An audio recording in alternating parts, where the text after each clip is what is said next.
This is Ivan, and Ivan really wants to get better at the game of chess. How much? He basically played for the last 1 to 2 months every single day, and still he have made no progress. That makes Ivan angry. So angry that once he actually threw an entire table out of his window very fast. To be exact, he threw it at 30 miles per hour. And guess what? It didn't really help him. And so, what I've done is he decided to sit down for a few hours one day and see why is he stuck at his current elo in chess. And he knew exactly what to do next. And so, let me show you quickly my own elo. Okay, just so you know, okay, I have a mouse, okay, I can move this thing around, okay? And so, for example, I've been here, precisely where you're probably at right now, okay, 700. I like started to rise a little bit and then went down, okay, probably where you are right now, like 700, like take a look at this, 701, okay, all the way to 798, okay, 92, and then went down again, okay, I had basically a losing streak, and then rised up again from there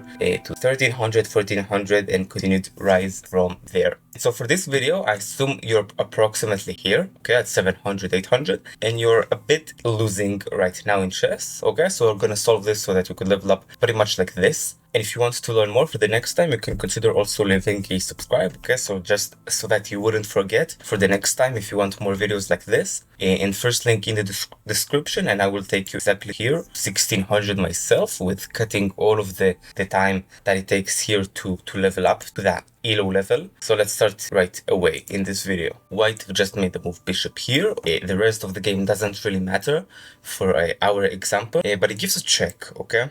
He gives a check to the black king, like this.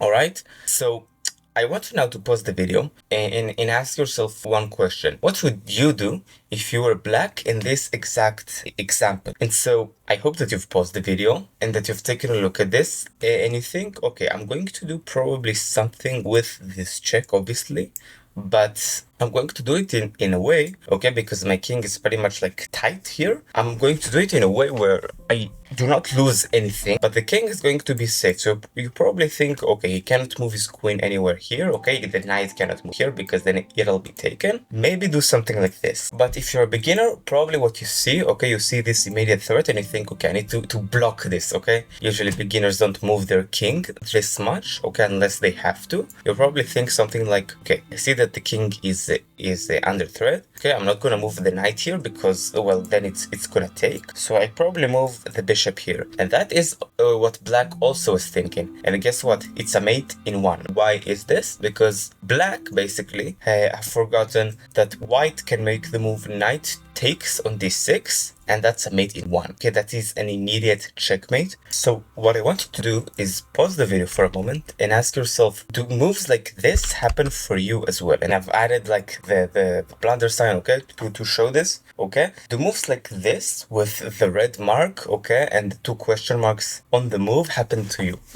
And if they happen, okay, that is probably the reason that you're stuck in chess as a beginner, okay? People who improve from beginner to intermediate, they counter this as much as humanly possible. And so intermediates, for example, they are not going to make moves like bishop to d7. And that is really something that we need to counter if you want you to improve in the game of chess. The more that you stop this, it's going to be easier for you to level up. Okay, so let me now show you another example. That is the endgame, okay? You can have games, for example, in chess where the middle game doesn't really exist, okay, and they're just basically a jump from the beginning to the end game, just because the queens are traded at the opening, but that's for another video, okay.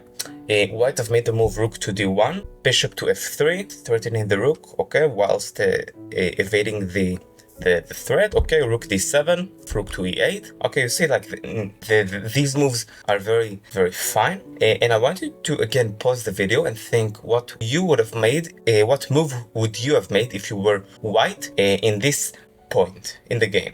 And so you see this, okay, and you think, I want to have a place for my king to move to, okay, or at least to defend the king, because I see that this rook here, and it's very clear that he's gonna give a checkmate, okay, and so we need to stop this. So you see this and you think, he wants to checkmate me like this, how do I stop it? I maybe move my bishop here to e3 to physically block the rook from giving a mate. Okay, maybe I move it here so he couldn't move here and the pawn couldn't advance. Okay, and these are very, very good ideas, in fact. But in this example, White was thinking the exact same thing. He neglected that this doesn't work. Okay, what White have made is the move pawn to h4. Okay, which is the clear blunder, and you can see like it's a mate in 2. You're not gonna get mated in 1.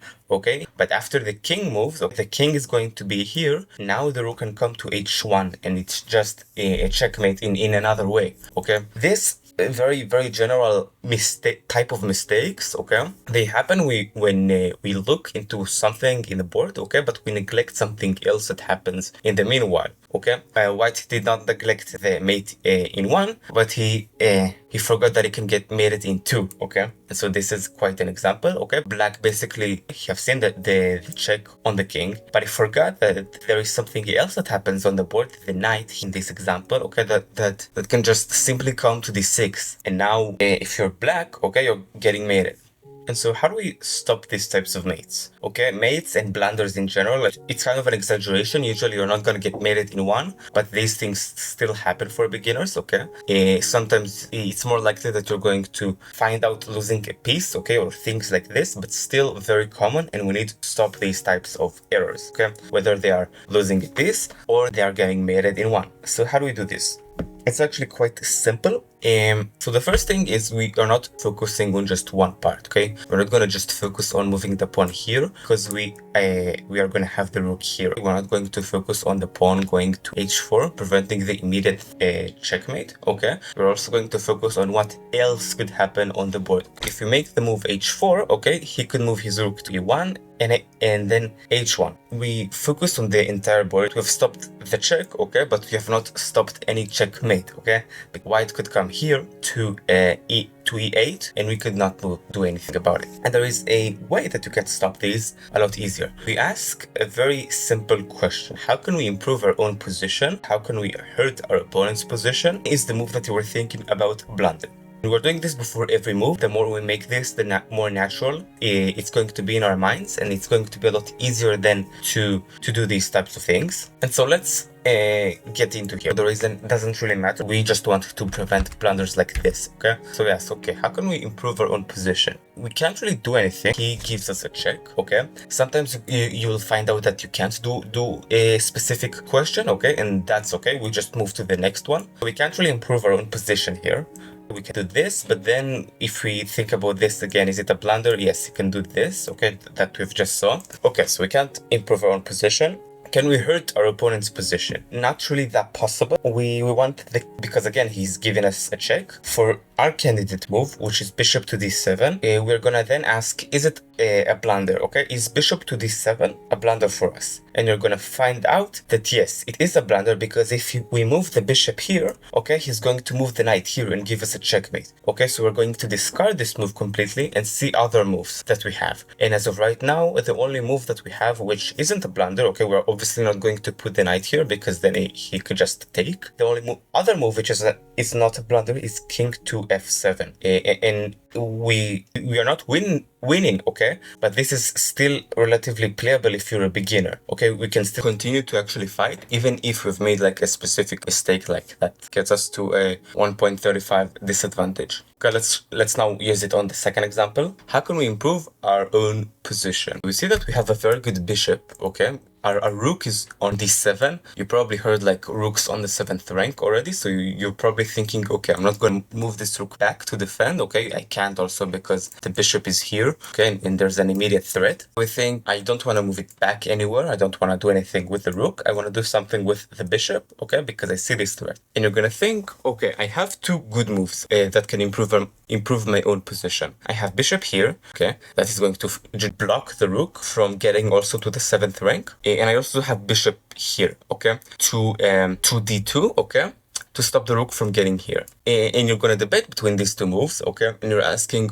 how can I hurt my opponent's position? From this, you're gonna say, I see that the move bishop to d2 blocks stops him from getting to e1, but the move bishop to e3 also stops him from getting to e2. Okay, so he's not gonna like have a rook on the 7th rank like we do. And so, but there is also something. If we move the bishop here, yes, we block the rook from here. But if we move the bishop here to 2 and then to c3, we also stop the checkmate from happening. But we're also taking a very, very strong diagonal. Okay, the a1 to h8. This is something else. This is more for when we stop the blunders. Then you're gonna debate between two good moves. Okay, you're not gonna debate between a good and a bad move. Be more prone to make the blunder. And naturally, you're not gonna make moves like h4 because you're gonna ask the third question, is it a blunder? And you figure out that yes, it is a blunder. So I'm not gonna make the move h4, okay, and I'm gonna make the move e3, okay? Or maybe d2, okay? And these are the two moves that we are going to think about. I have prepared for you a bunch of tasks, okay, action steps that we can do to stop the blunders completely. So first of all, we can obviously like write down the thought question process. How can we improve our own position? How can we hurt our opponent's position?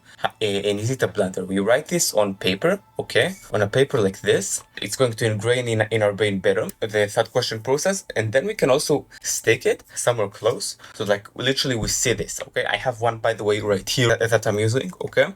That is going to make us look to the side and we see this. Then we're gonna be remembered, okay, how can we improve our own position, etc. It's just a bunch of practice. For practice, now we can immediately like go play versus bots, okay, to really just try this out and see, does this work? How do we actually apply this? Now we can basically go to play in actual games and counter the blunders there. And that is how I basically leveled up from beginner right here all the way into intermediate and above. I just asked these 3 questions in every single game that I've been in, and that made the game certainly a lot easier for me and also improved my own play. If you want, you can consider leaving a subscribe, okay, for the next time you're gonna study chess on your desktop to learn more. And the second is, if you want, you can consider clicking on the first link in the description. There I will take you personally on a more neat way from beginner all the way into strong intermediate. So basically here all the way from 700 to 1600, but without like the huge time spender that it takes like here. And so that's it for today's video, and I'll see you in the next one. Bye bye.